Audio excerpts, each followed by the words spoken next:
Naomi's seductive body twirled and swayed under the nightclub lights. Her every move calculated to captivate Afamefuna. Her hips whispered promises of forbidding passion as she leaned into him, dancing like a woman possessed by desire and determination.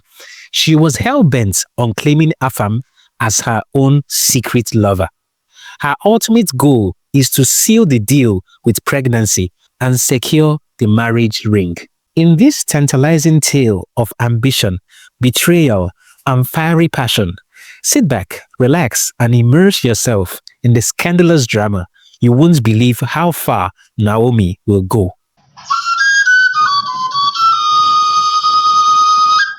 Port Harcourt, the city of oil, hustle, and unpredictable rains, was alive as usual. The streets buzzed with traders shouting their wares, Okadas weaving through traffic like drunk ballerinas, and the occasional sound of high-life music spilling from roadside bars. In the heart of the city, Afamefuna's electronic shop stood tall like a monument to his ambition. Afam Electronic. The sign proudly read. Afamefuna, or Afam as everyone called him, was the epitome of success. Tall, dark, and charming.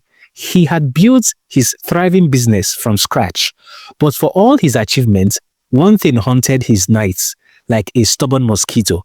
His mother's incessant nagging about giving her grandchildren. Afamefuna, my son, you are my only son in this family.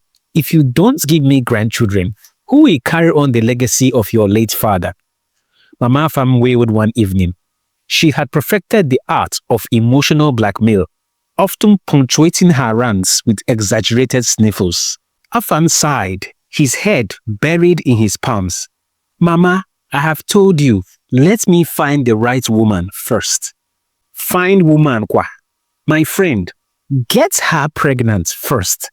Test her engine before you buy the car. Mama Afam declared, slapping her thighs for emphasis. Afam couldn't argue with her. After all, she had raised him alone since his father's passing, and he felt an obligation to fulfill her wishes, even if her method seemed unconventional. Afam's quest for a fertile wife had already left a trail of broken hearts. First, there was Michelle, the sweet banker with a smile that could light up PHCN's darkest days. For 6 months, they were inseparable, but when no pregnancy resulted from their romance, Afam sat her down one evening in a restaurant. Michelle, I don't think we are compatible, Afam said, avoiding her gaze. Michelle frowned. Compatible? How? We have been perfect together. Afam rubbed the back of his neck and said nervously, It's not you, it's biology. Michelle was so confused. She asked, Biology? Afam, what nonsense is this? Afam nervously looked at Michelle and said to her, You should have gotten pregnant by now.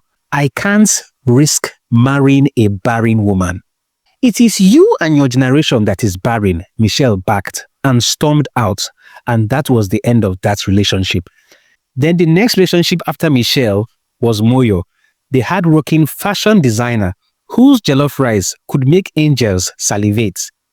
Afam dated her for a year, but when she failed the fertility test, he ghosted her without explanation. Moyo was left heartbroken and confused.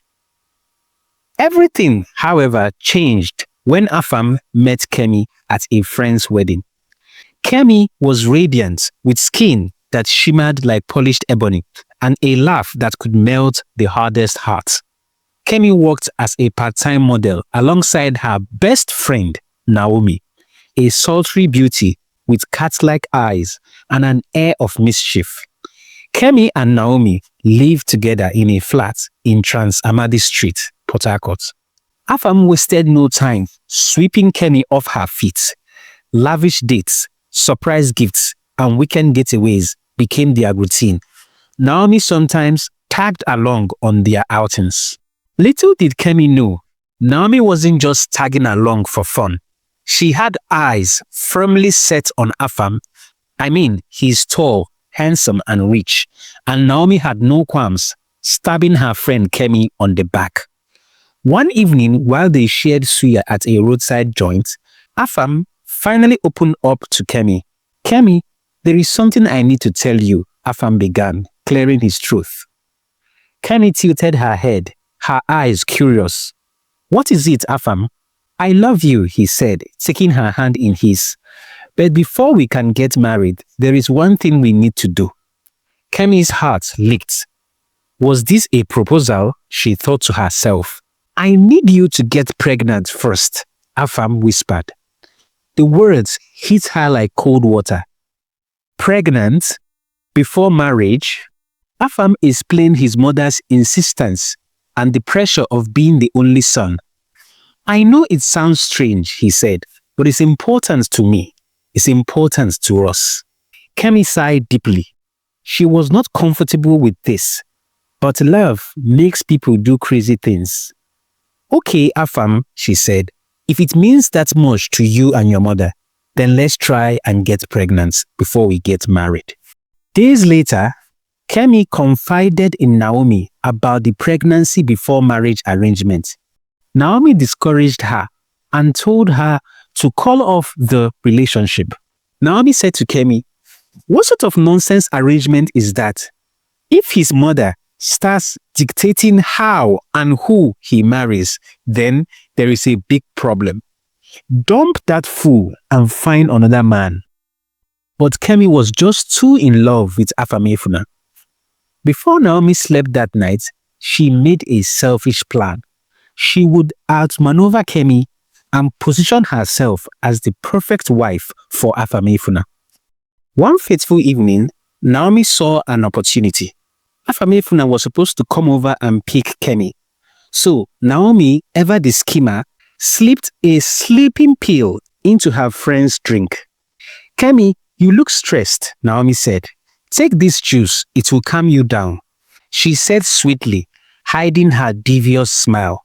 Minutes later, Kemi slept off and Naomi wasted no time in dressing and waiting for Afamefuna. When Afam arrived, Naomi was ready. Afam, Kemi said she's too tired to go out tonight, but she insisted I keep you company. Naomi lied effortlessly, dressed to kill in a figure-hugging dress that left nothing to imagination. Afam hesitated, but eventually agreed. They ended up at a high-end club where Naomi executed her plan with precision. She danced like a woman possessed, her every move designed to entice. One thing led to another, and by morning, Naomi had successfully crossed the line from Kemi's friend to Afam's secret lover. Mama Afam's relentless nagging was a routine every time she visits her son. She has an uncanny ability to weave proverbs that left Afam scratching his head in confusion. Afamefuna, she said, a man who delays planting his yam will blame the rain when there is no harvest. Mama Afam warned her son one morning. Mama, this your proverb is overcooked. Let me eat first, Afam groaned.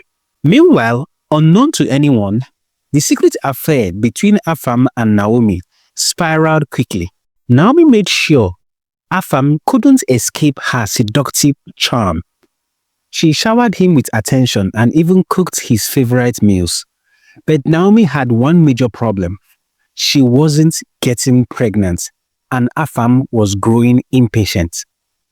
Desperate, Naomi decided to fake a pregnancy. One evening, she said to Afam, Afam, I have news.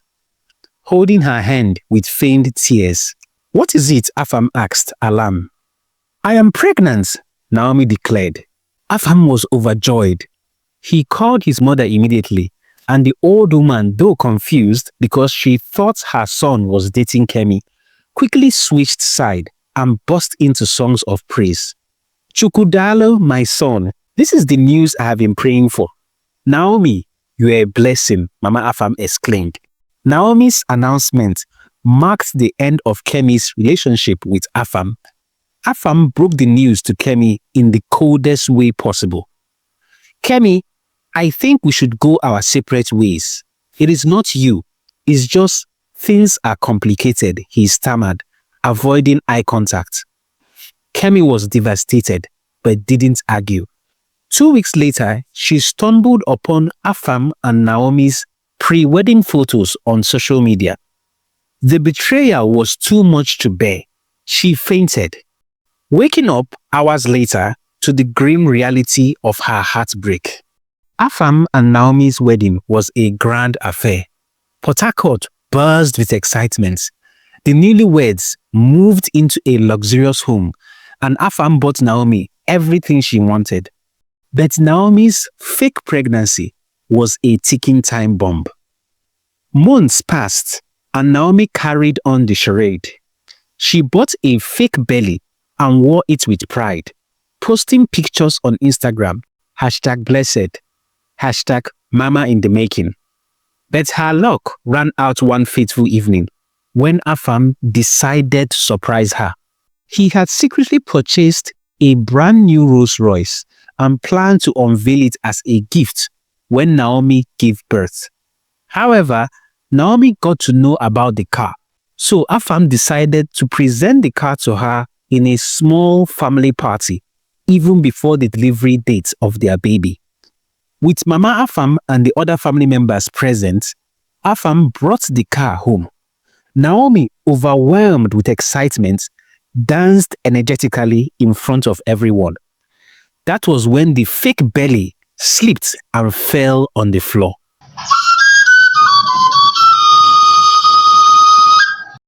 There was a deafening silence. Afam's face turned red. Mama Afam screamed, "What is this? What kind of abomination is this?" Naomi tried to explain, but the damage was done. Under pressure, she confessed everything: the fake pregnancy, the lies, and her plan to adopt a baby to cover her tracks. Afam was shattered.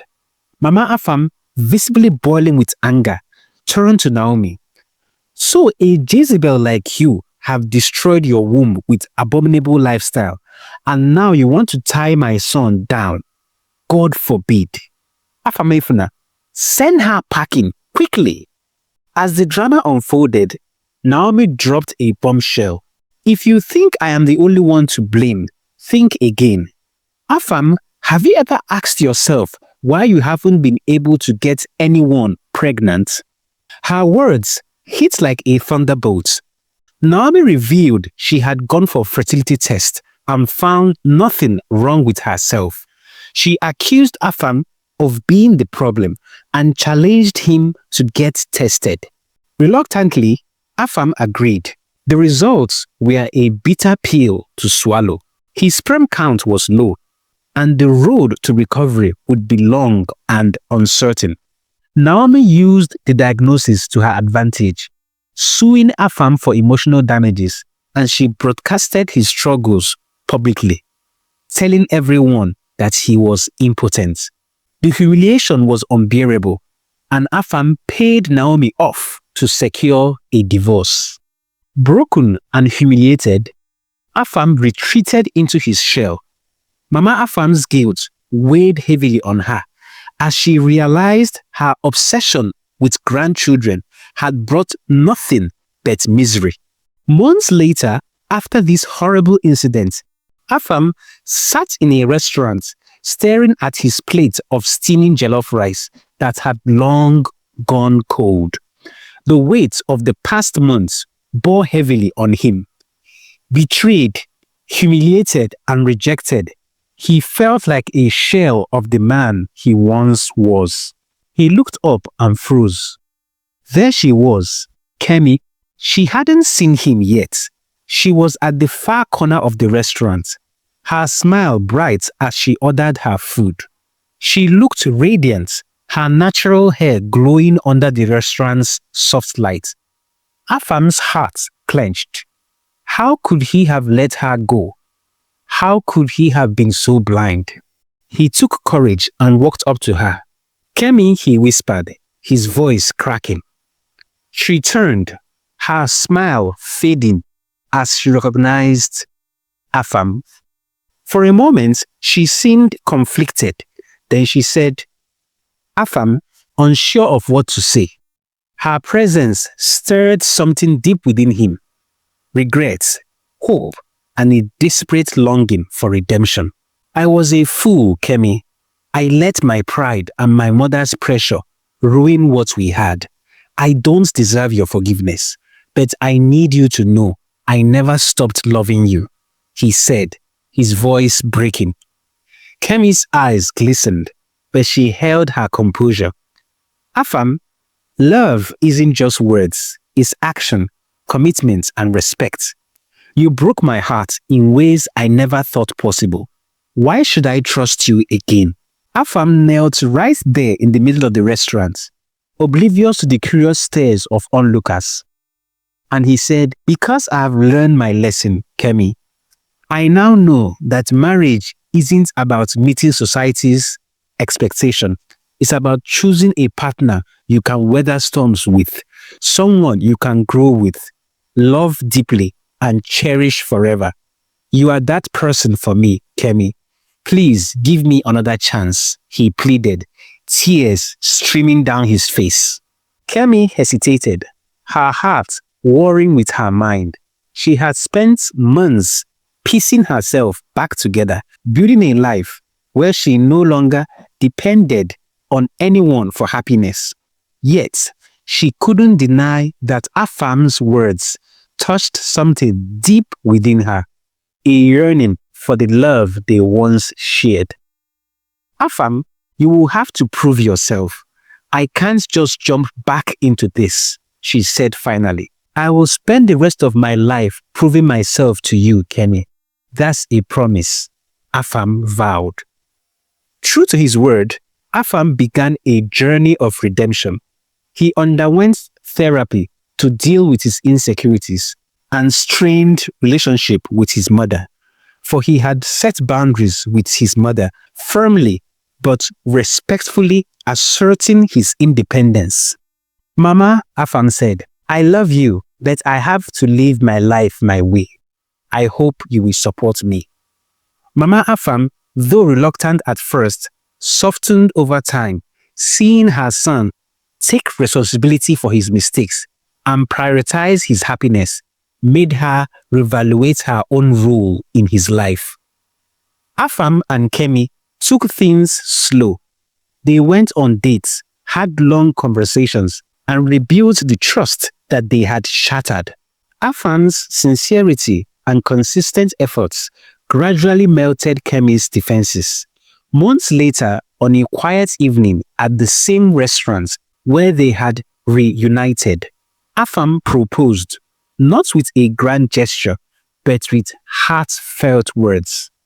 Kemi, I don't promise perfection, but I promise to love you fiercely, respect you endlessly, and grow with you every single day. Will you marry me? Kemi smiled through her tears and nodded. Yes, Afam, yes. Their wedding was a modest affair, filled with close friends, family, and genuine joy. This time, there were no expectation, no societal pressure, only love and commitment. Mama Afam, now humbled, beamed with pride as she danced with her son and her new daughter-in-law. Afam and Kemi's life wasn't perfect, but it was real. They faced challenges together, supporting each other through thick and thin. Their love became a testament to resilience and the power of forgiveness. Afamefuna and Kemi discovered that the true reason for marriage is not to please others or fulfill traditions, but to find a partner who makes the journey worthwhile, a partner who feels like home. One humid afternoon, Kemi felt an unusual wave of weakness wash over her, accompanied by a persistent headache and nausea. Alarmed, her husband, Afam, wasted no time, bundling her into the car and speeding to the nearest hospital, thinking it was maybe malaria or something. As he paced anxiously in the waiting room, the doctor emerged, a broad smile lightening up his face. Congratulations, Mr. Afam. Your wife is pregnant, the doctor announced. For a moment, Afam stood frozen, the words echoing in his ears. Bursting into the room where Kemi lay, he rushed to her side. She met his gaze with tear-filled eyes, and they embraced tightly, overwhelmed with joy. Their tears mingled, a blend of relief and the realization of a beautiful new chapter beginning in their lives. And so, hand in hand, they faced the world, stronger together than they had ever been apart.